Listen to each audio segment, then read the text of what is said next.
What's happening, people? Shahid and even Mount up you guys as well. So England has capped off fantastic 3-wicket victory against Pakistan in the third and final deciding T20 match. 3-match series. England have got home by 3 wickets with just 2 balls to spare. Chris Jordan with the winning runs and Jason Roy top score, 64 of 36 balls. But I want to talk today about Eoin Morgan and kind of his future as England's T20 captain, obviously with the World Cup on the horizon in just 3 months' time.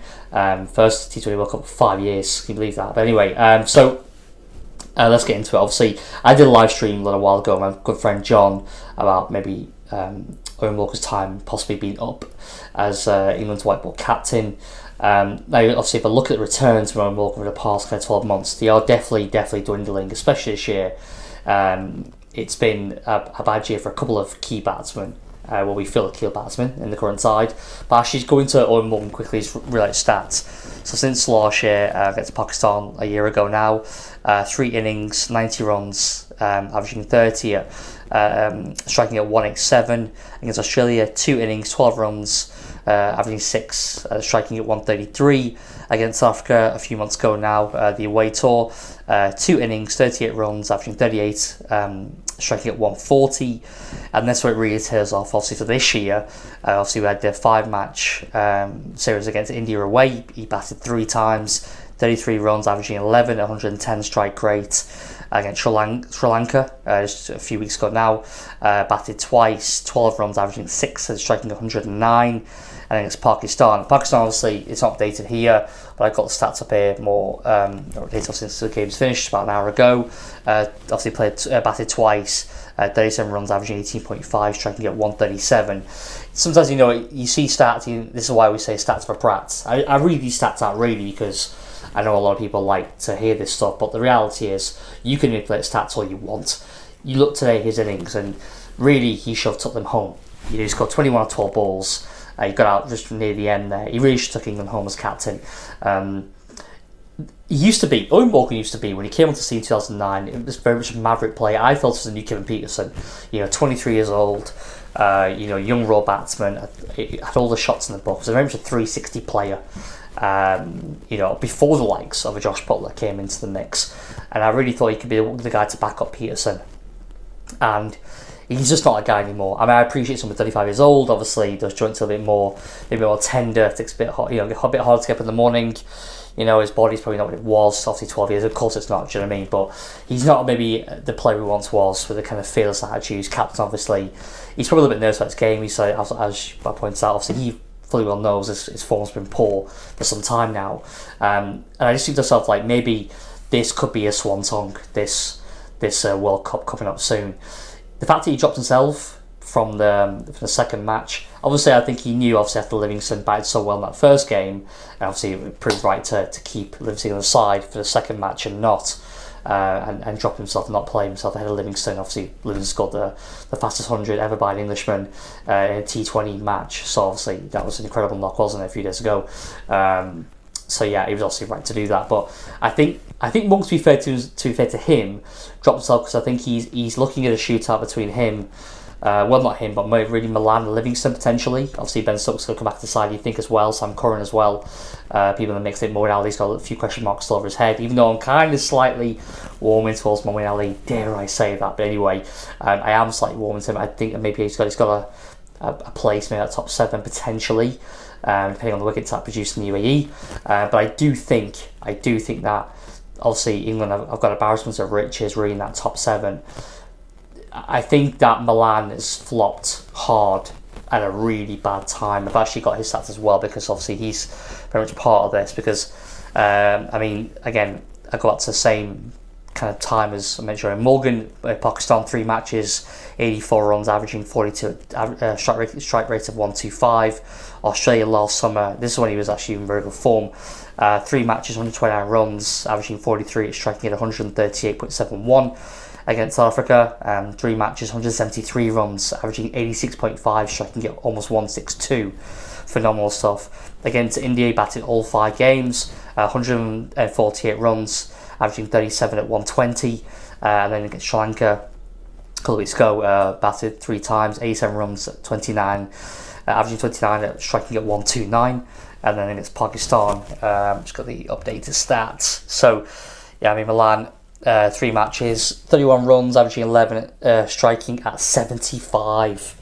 75. It's not great, is it? It's not great.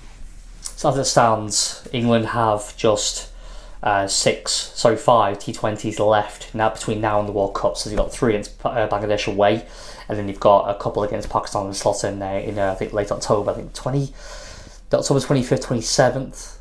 I'm not sure actually. I need to check that, but I'm pretty sure it can't be that because the World Cup slotted. I need to check the dates, but I know they have a couple of T20s been slotted in a few months ago against Pakistan. Kind of a thank you obviously for them coming here over the last 12 months twice, obviously, for red and white ball cricket. So yeah. Anyway, they've got like 5 T20s left to kind of shore up their side.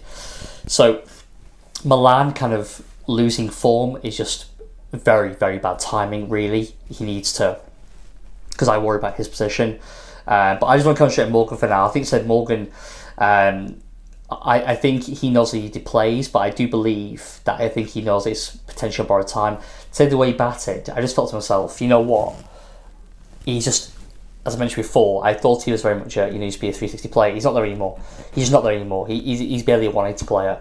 He plays the same shot to the leg side, looks like cow or deep mid wicket. That's how he got in the first game, was reaching for the ball, and he obviously got out. I mean, it just seems to be he's playing the same shot over and over again. I mean, Hassan Ali came on today, and really, I appreciate it when he wanted to cramp up for room, but he knew that Morgan was trying to play the same shot. But it seems that all Morgan has in the locker now is playing leg side and trying to clear the boundary. I appreciate trying to clear the boundary. That's a keeper in the ethos like he started 6 years ago, and I respect that.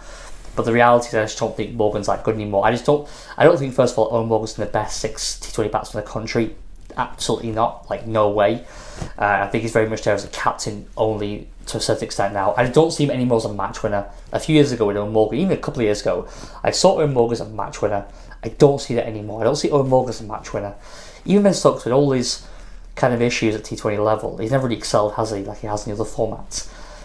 I still believe Ben Stokes. I still would trust Ben Stokes to score 18 off the last over against Owen Morgan, because I just believe that the mentality's still there. Even if he gets out session of times leading up to, let's say, requiring 18 in the final to win a match, I would still back Ben Stokes over Owen Morgan. I don't fully trust Owen Morgan. I think a better bowler than Hassan Ali. Hassan Ali, don't get me wrong, is a very good bowler. Beautiful action, such smooth, lovely rhythm to the crease. I just don't bat him, but I just think he's lost it slightly, and I think that he's really kind of on borrowed time, and I believe he thinks that as well. I think that it would be right for him at age 35 by the time the World comes around, the World Cup, see how he does. If he does well, then maybe he can stick out for 12 months. If he does that, he might stick out. I think he will try and as best he can to carry to 2023 to try and defend his trophy.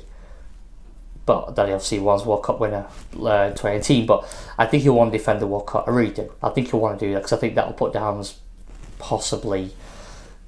You're looking at. I think you're very much looking at ATG status for sure already potentially, as in the white ball captains go.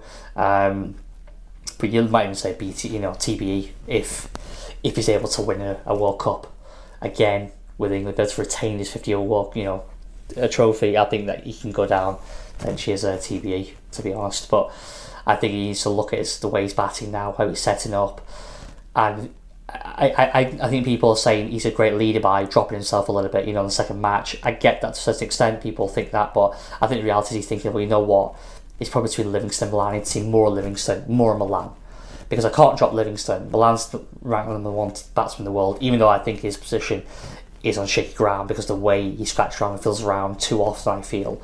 And the problem is his timing is just so bad. His drop in form is just so bad time because it's coincided with resurgence of form of the likes of Jason Roy, Liam Livingstone's come to the party, Sam Curran's come to the party, Moeen Ali to a certain extent come to the party. These are all guys come out of the top 7. So do they sacrifice Milan and just be really brave and say, you know what, you just don't fit the top 7 batsmen in the world, even though you rank so highly? That's obviously based over the course of your career. Is he right now in the top 7 batsmen in the country?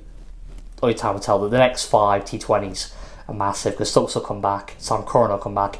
They'll play what's close to their best team, I believe, in the next 5 T20s, so into that World Cup almost. I don't think they do much more chopping and changing.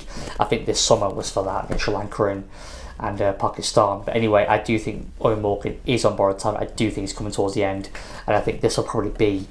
I don't see it to do anything special, really. The World Cup, I doubt it very much. I expect to kind of relinquish the reins of this World Cup, irrespective if they win a tournament or not. If they win, he might say that he might want to go on to try and defend it a year later, but I can see him maybe bowing out. If he's had a poor series, a poor competition, I can see him bowing out.